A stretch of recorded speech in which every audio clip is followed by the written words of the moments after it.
বাধাব্যস্ত নগৰখনৰ মাজতো ধেমাজি নগৰত এটা বিশেষ বাঁহীৰ সুৰ অথবা টোকাৰীৰ যি মাত, এই টোকাৰীৰ মাতে আচলতে সকলোৰে দৃষ্টি আকৰ্ষণ কৰে। আমি এই মুহূৰ্তত দেখাব বিচাৰিছোঁ ধেমাজি নগৰৰ যি ৰাজপথৰ কাষতেই এহাল বৃদ্ধা দম্পতীৰ তেওঁলোকৰ যি জীৱন সংগ্ৰাম, তেওঁলোকৰ অৱশ্যে এই জীৱন সংগ্ৰাম তেওঁলোকৰ নিজস্ব হাতৰ কলাৰে তেওঁলোকে আগবঢ়াই নিছে।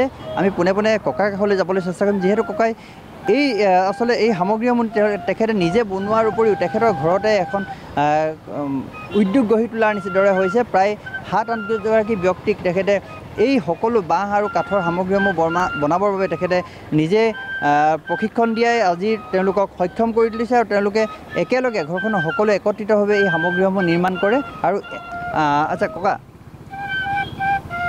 আপোনাৰ নামটো? মোৰ নাম শ্ৰী নৰেন্দ্ৰ নাথ। মোৰ ধেমাজি বিষ্ণুপুৰ নাথগাঁৱত ঘৰ।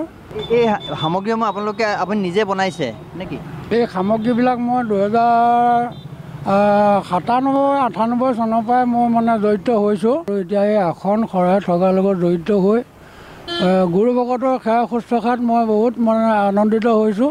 এই ধৰ্মীয় অনুষ্ঠানৰ যিবিলাক সামগ্ৰী, এই সামগ্ৰীবিলাকৰ লগত বহুত ভকত জড়িত। গতিকে মই বেপাৰ ব্যৱসায় কম চলে যদিও মই মানুহৰ যথেষ্ট সমাদৰ পাইছোঁ। তাতে মই ধন্যবাদ বুলি ভাবিব লাগিব।